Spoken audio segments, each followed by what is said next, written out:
crazy enough, the easy thing for me would have been, I'm going to go start another company. I'm going to go start another bank, fly up to New York, raise a ton of money and do this over again. The hard thing was telling people, oh no, I'm just going to sit by myself and write a book that I'm not sure if anyone's going to even read. And I'm going to put some of my personal, life experiences in there and see what happens when the world reads it. That was harder, I think, than going out and starting another company. Eddy, I want to jump in right to the good stuff. And that is the peak moment for you in publishing this book that we talked about and your event at Books and Books. Can you tell us about this bookstore and your relationship to it and the event that you were able to hold there? Yeah. So when I first met with Scribe and they said, think about your champagne moment. What's going to make this all worth it? And I really thought about I love books. And that's one of the reasons I wrote a book. I just wanted to be part of the author community and books. And there's an independent bookstore here called Books and Books. And it's been in Miami since 1982. And if you read in the acknowledgments in the back of my book, I mentioned Books and Books. When I first got my driver's license, the first place I went was, not to a football stadium, not to my friend's house, not to a party. It was to Books and Books. And it's just a special, very special place. So when I was sort of, logging my minutes and writing my words and trying to figure out why I'm doing this, I pictured myself being in this bookstore and being an author and sitting in front of a room, talking to a group of friends and just talking about books and my ideas. And so when I was finally done with the book and we were announcing the launch date, it was such a joy to reach out to the owner of this independent bookstore who has become a friend over the course of time, but is also sort of one of my personal heroes. And to be able to say, I'm publishing a book. I want to go to your location and I want to have a book signing. And he made it all happen. And the book is called It's All About Relationships. And he reached out to his team and was like, whatever Eddy wants, give him the date. We're going to do it. And it was a very special night. And we sent an email out and like within an hour, it was sold out. And then he responded back. He's like, hey, great news. Like we have 100, it's capacity for 175. We have 175 RSVPs. We have enough time. Let's get a bigger venue. And I'm like, man, I always dreamed about being in that location, in that setting. I don't want a bigger location because my dream didn't take place in a different location. And so when that night came, we had a packed house and friends were there. And it was just, really one of the best moments of my life, to be quite frank. That's awesome. I think there's something so warm and rewarding about, a small number of the right people in the room. It really outweighs like even a very big kind of like abstract internet number in a lot of cases. Yeah. It was, again, a very special moment. And even more importantly, to be surrounded by books. So they're not people, but to be in a room, it's not a library, it's a bookstore, but it looks like the perfect bookstore that you have in your head. And I'm sure you've been to many like these where you're just surrounded by books and famous names. And as I told the story that night, I've been going to this place and before I could drive. And I would go and look at the bookstore and look at the shelves and be like, one day my name will be here. And as you know, sort of authors come and go. And I'd be like, I'd be right after this guy. And so again, it's a very special moment. That's incredible. I mean, writing a book is such a bucket list thing for many people and a lifelong dream. And I love that this is had such a concrete vision for the culmination of that event. And you were able to make it happen too, through this unique relationship with the bookstore that you'd built up over time. That's so fantastic. Yeah. Thank you. It's probably one of the morals. The book is all about relationships. So that's right. It's fitting that a relationship drives that. So it was funny not to get too into it, but so we launched a book on March 31st. I reached out a week before and I reached out to the bookstore and to be quite frank, I was kind of anxious, even though I was the bookstore knows me by name and they recommend books to me. And I knew the books to be able to say I'm coming out with a book. I was anxious. And the owner of the bookstore, and he has many bookstores, and he's a very famous person in the literary community. I sent him the email and copied the person who I know has events, and she replied back right away, like a good sort of assistant or number two does, and she's like, "You want to have this event in 2 weeks? People plan this months in advance. We'll find a date for you this summer." And he replied back, and he goes, "Eddy's a long-term relationship with our store. Whatever he wants, make it happen." And I'm like, the book is called It's All About Relationship. This is what it's about. So it was a very special moment for me because of the way it unfolded. That's incredible. I love it. Okay. So tell me, let's zoom back out and tell me about the book and the moment that you decided to take it on. Yeah. So the book really starts before it was a thing and a title and a theme, I just always wanted to write a book. And as I mentioned, I love books. I love the literary community. And I just wanted to be sort of, you know, call myself a writer and a book person, even since, my earliest memories. So it really started with, how do you write a book? How do you go about it? What are the things that I can write about? And so they think, write about the things that you know. And I had always, been very thoughtful about leadership and relationships. And I'm an entrepreneur and a CEO, and I started companies and, sold a company. And I look back on my life and thought, how did I get to this point? And it wasn't because I was the smartest in the room or had the best strategy or the most access to capital. It was because I had really great relationships. And then through, I serve on the board of some companies, and I do CEO advisory. And as I would talk to different CEOs and boards, the issues that came up weren't, our strategy's off, or we don't know how to figure out a strategy or how to get capital. Those sort of things that you can come up with good tactics and good consultants and sort of figure it out and just execute. But where people got stuck was about in dealing with other people. It was about not having the right relationships. And I know personally, any breakthrough I've had in my life, especially professionally, but even personally, it's because I had the right relationships. Something goes wrong, I had the right people to fall back on. Something goes right, it's because someone opened the door, coached me, thought of me, and brought me into the right situation. So as I started to think about where there was a void in the market, specifically in the book marketplace, I thought that there's plenty of books about leadership. There's plenty of books about networking, how to make friends and influence people, but there wasn't really a book that talked about relational leadership, how one leads through building relationships. And so this book I felt falls, where sort of Keith Ferrazzi's, Never Eat Alone, or Dale Carnegie's book, How to Make Friends and Influence People, but how to do it from a leadership standpoint and how to implement this throughout an organization and across, really your community and your industry. And I just sort of really fell in love with it, with the idea, and went deep into it, and it started to resonate as I talked to others about it. Yeah, that's a great process. Is like having that idea and sort of bringing it to conversations. You're just seeing like what lights people up. Yeah, bringing it to conversations is exactly right, because this wasn't the original idea. I wanted to write a sort of a field guide on strategy. And people are like, I got that. Yeah, I got that. But I need to talk to you about my CFO is driving me crazy, or I have these business partners that I haven't talked to in 5 years, and I don't know how to address this issue. Or I want to build a new corporate headquarters, and I don't even know where to begin in my community. And those are things that I just sort of jumped on and like, there's a void there. That's very interesting. Yeah. I mean, I generally ask like what sort of creative twists and turns like a book took along the way, and how did you arrive at those decisions? And I think, conversation is a great indicator. If you've seen people light up, a book should feel like a conversation that you're just able to have at scale. Like, and if you see it sitting across the table from somebody and they're like, you could watch them have an epiphany. Like, all right, that's a chapter, that's a book title, that's right, a call out box, something like that. How long was that process where you went from sort of the book that you thought you were going to write to like having a clear picture of what this book was actually going to be? It was about 6 months, and Scribe certainly helped me sort of narrow in and focus the idea of where this was going. And if I were to go back to my original notes that I shared with the Scribe team, they wouldn't have made any sense. That was a different book. But it was here are the reps, focus on your outline, think about that one particular reader. What is it that only I knew, and that I really had an area of expertise, and an idea that I'd be willing to sit with for countless hours. So that was a sort of, you got to, this is as well as anyone, you got to put your butt in the seat. You got to be comfortable sitting alone. And you also have to have selective conversations. You can't talk to too many people, right? Mm-hmm. Because then you just get a flood of ideas, or you get taken off course. So I love the entire process of writing a book. So in the final form of this book, as it emerged, one of the things we always talk about is like, your selfish reason and your selfless reason. So what is the transformation that you want the reader to go through, and what is that for It's All About Relationships?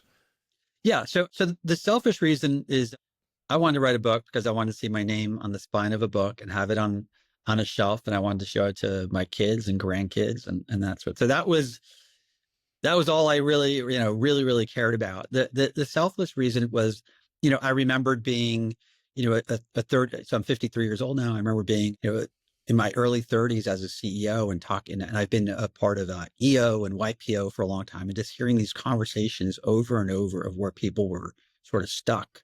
Mm-hmm. And I'm like, man, I have the experience now. I have knowledge, and I've done a lot of research and had countless conversations.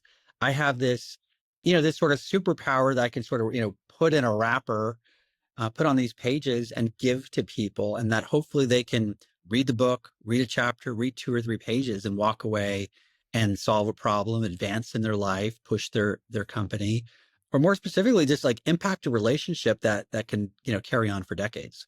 And that, and I'm, already as we've had, readers and the book's been selling, just getting the stories back has been far more than I thought.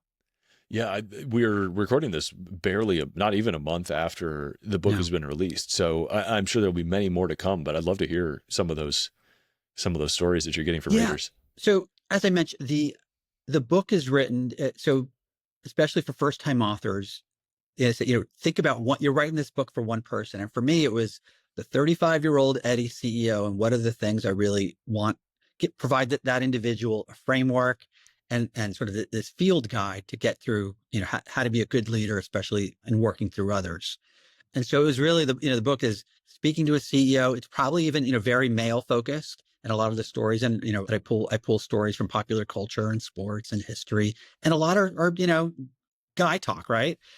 But where I didn't expect it to resonate were sort of people sort of outside that boundary, specifically like an older generation. I've had several people buy 10 books, 12 books. And so one particular guy sent a note to someone I know and says, you know the author. I'm going to buy 7 books if you can get them to autograph or to sign everyone, because I want to give them to my grandkids. Because I keep telling my grandkids that my success in life has been through relationships. And in this time of work remotely and AI and that sort of thing, what really matters is, the relationships you build and getting things done through others. And another example, and I'm not sure when this is going to come out, but the defending national men's lacrosse team, NCAA lacrosse national champion team is Cornell University, which I actually didn't know until recently. And one of their donors called and said, they're playing in the Ivy League championship this weekend, and we're trying to defend our national championship. And I'm speaking to this team, and I want them to know that although they're focused on winning and getting a trophy and earning another ring, what really matters is the relationships that they build with the 49 other guys in the locker room. And I want them to think about the relationships that they build with their teammates and the other guys in the team. And he goes, oh, I'm going to order 50 books. If you can sign them and personalize them to each and every team. So I had to get the roster of the Cornell men's lacrosse team and send that. And it was just, to me, so touching that this guy's like, even though these guys are going to be on the field and have this sort of glory, it doesn't end there. What really, when they're going to look back 50 years, whether they win or lose, they're going to remember the other guys on the field. And I love that. And that this individual, and now he's, touching the lives of 50 other young men, is not what I thought would happen. And it's fantastic. Yeah, it's so cool to just see how the world responds. Like nobody could have, that wouldn't have been on your vision board. Nobody knows what other people are going to see in your work. Yeah. And the more attached people are to something too specific, I find the less they enjoy that kind of like surprising random stuff that comes up. And I love that story because, something I tell myself and readers over and over again is like the greatest compliment a book can receive is being gifted. And so I would actually rather somebody like that buy a book and gift it to somebody and like bestow meaning and importance upon it. And that it becomes like a bond in their relationship and a piece of shared context. Yeah. Like this is really very cool, and it kind of what it's all about. I love that. Yeah. Are there other unexpected good things that have come as a result of your book being out in the world, even just in this first month? So it's only been a month, and I've done some events, but, seeing the twinkle in people there's been people that either know my story or hear about my story for the first time. And they're like, oh, you were a business person and you had success and you built a company and you sold it. And instead of going and doing that same thing again and sort of, stacking up, more dollar bills, you went to the cabin and you wrote a book and you spent time with yourself and you wanted to do this before your end of days. And that, like, I've seen people be like, what am I doing? What am I avoiding? Because it's crazy enough. The easy thing for me would have been, I'm going to go start another company. I'm going to go start another bank, fly up to New York, raise a ton of money and do this over again. The hard thing was telling people, oh no, I'm just going to sit by myself and write a book that I'm not sure if anyone's going to even read. And I'm going to put some of my personal life experiences in there and see what happens when the world reads it. That was harder, I think, than going out and starting another company. Yeah, to change tracks. I think, Ray Dalio's done a good job of this and like talks about it very specifically. He says, I'm in the tribal elder like arc of my life. I'm in the like kind of teach and give back with no reservation. Just like we all, grew through the generosity of the teachers that came before us. And so paying it forward and just like helping the next generation. It's funny. You're 100% right. And it's funny that you use the word teacher. So I gave you my sort of champagne moment and being at this bookstore. What I left out were some of the details so I've been fortunate. I've interacted with some big name people, and I could have had and so we did a fireside chat that night at the bookstore, and I could have had, some famous people, some of them that are blurbed on the back of my book. But I'm like, what would make this perfect? My high school teacher, who's my history professor or my history teacher in high school, who I remained really good friends with, and he's still associated with my high school. And he lives in Macon, Georgia, and I'm in Miami, Florida. I go, I wonder if he would come to the event. And he was like, brother, I was already going. And he goes, the fact that you want me to be up on the stage with you is an honor. And he just, he woke up at 4:00 in the morning on a Friday in Macon, Georgia. And, I offered to pay. He's like, no, I'm going to be there. And to have him there and celebrating the book and talking about the book and talking like an old friend. Another thing, I went back and you'll see, you wouldn't know, but it's in the acknowledgments. There's 3 of my teachers that I had when I was a kid. And there's one teacher, her name is Mary Albanese, she taught me in 6th grade and 7th grade. And she just had such an impact on my reading and my learning and my writing. And I hadn't talked to her in forever. And I found her phone, which I thought was her phone number. And because I couldn't find her email, and I sent her a text. I go, I don't know if this is Mary Albanese who taught at, the school I went to. This is Eddy Arriola. If it is, I'd like to send you a book I wrote, and you're in the acknowledgments. And she's like, this is Mary Albanese. If this is the Eddy Arriola I'm thinking of, this is the Mary Albanese you're thinking of. You made my day. I can't believe it. And we went back and when I sent her the book, and that was, no one saw the smile on my face. No one knew what I was doing. This is the first time I've actually shared this story. And it was between me and this person I hadn't, seen or talked to in decades. But I wanted her to know, like, all books are made possible because of great teachers. So those are some of the other, reasons that were just sort of this magic that's in me only because of this book. That's incredible. I had forgotten I did it. I did the same thing. My first book, I sent it to my most impactful like high school English teacher. That's great. It was the first time I had any indication that I like had an ability to string words together. And I just like so appreciated that. It turns out she was the principal of our school now. So she was a little easier to find. That's fantastic. Yeah, that's cool. Yeah. What a rewarding moment. It's so funny that how so some people come in with these sort of like grandiose dreams of, a book making them famous, and they find that the most rewarding and memorable moments are humble. They're a relative's book club with like 12 ladies, or sending the book to their teacher, or having being seen by a mentor, or having like a small friends and family gathering that celebrates the book launch, or it's a retirement celebration where they're like giving back to their community. It's great. I got an email, a LinkedIn message from some guy that's like, I just bought your book. You gave me my first job. Well, I was like 26, so it was, almost 30 years ago. You gave my first job and I broke through, and now I'm an entrepreneur and that sort of thing. I just saw this on LinkedIn. I ordered your book and just wanted to say thank you. I'm like, holy, like, I can't believe it. And I'm like, I actually remember you, and I remember the interview, and the little closing, things like that are just so cool. The unexplained good things. Is there anything else that you have your sort of in your vision of like what you hope to achieve or have this book help you do over the next year or two?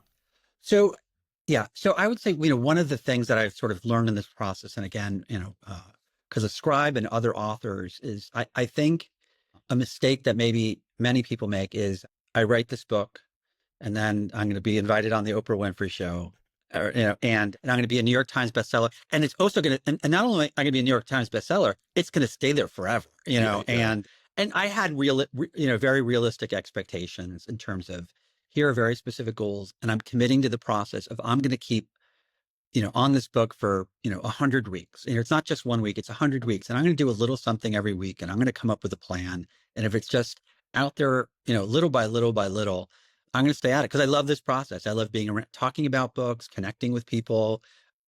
I've always been an entrepreneur and business person. People, what do you do? Banker. Like my wife's already like you're going to be so obnoxious. Like when we go to Maine in the summer and people are like, oh, what do you do? And I was, banking. And I'm going to be like, oh, I'm a writer. I can't wait to do that. So those are the little things that she's going to laugh and I'm going to laugh.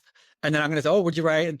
And we're just going to think that's hilarious that at age, 53, I get to change and redefine myself, which is, I think, the true me. Yeah. It's so lovely that this has, been something that you've nurtured for so long and get to finally kind of step into it and really own it in the way that you want. Yeah. Is there advice that you would offer to people who are in the shoes that you were in, I don't know, 2-3 years ago, whenever you felt like this book was sort of like germinating and you were still on the fence about like whether this was the right time or whether you were to take the leap? I imagine that's a state you lived in for a little while. I'm curious kind of. So the two things that I would share with people is number one, keep your butt in the seat, that it's a marathon.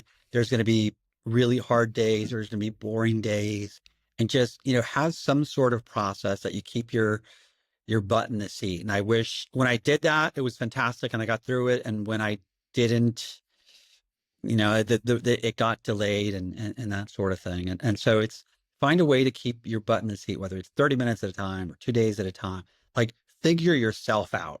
And that'd be one. And the second, this is a very, very lonely job. You can only, you do it by yourself. You sit in a quiet room and you write by hand, you sit in front of a computer. Nowadays there's incredible, voice to text options and that sort of thing. But having said that, what I've learned is that creating a book is a team effort, right? So you have coaches, editors, proofreaders, the publisher, publishing manager, people that really understand marketing. And so if you want to write a book, you got to write it. But there are people to help you with all the other things. And, Scribe had amazing editors that helped me at, the right person was there at the right stage. And it was harder because I wasn't aware of that. I didn't know that sort of, Yoda was going to step in and help train me and those sorts of things. But now that I know it, it really is a collaborative effort and it makes sense and they're going to help. I pick, one of the great things I love about sort of, this model is it's my book. I get to pick the cover, but I have a world-class cover designer who's going to, talk to a team of people and get input and have, demographic and psychological and marketing, research to support it. But, again, you put together, a heck of a team that helps the author get through this process. Yeah. I always say there's one name on the front of the book and 100 in the back.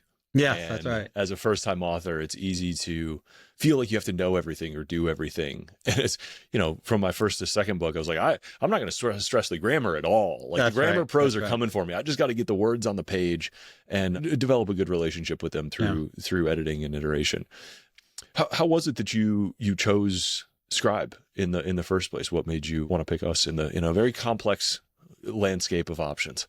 Well, I mean, you guys have done really well, Google search and all that other sort of thing. But it was really, recommendations from friends that had worked with Scribe. And it wasn't like, oh, you should consider, like, why is this a conversation? You call these guys based on everything you've said. You're going to really like the process. You're going to really like the people. This is a no-brainer. I never heard like, oh, here are 2 or 3 names or here are the other companies I considered.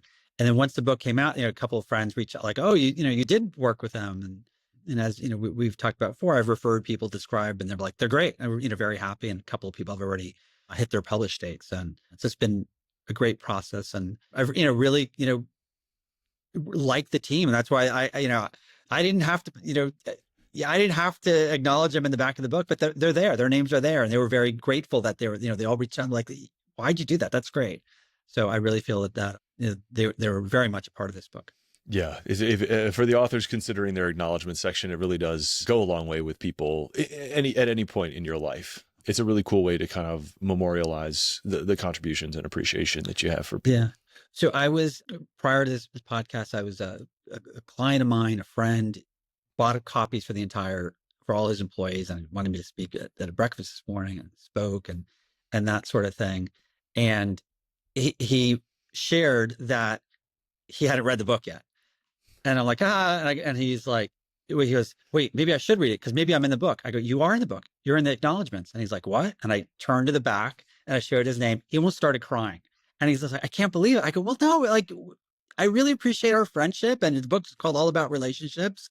And he couldn't believe, and it was this first name, last name in the back of the book. And it meant so much to him. And I know others who I've included and coupled with, very brief stories.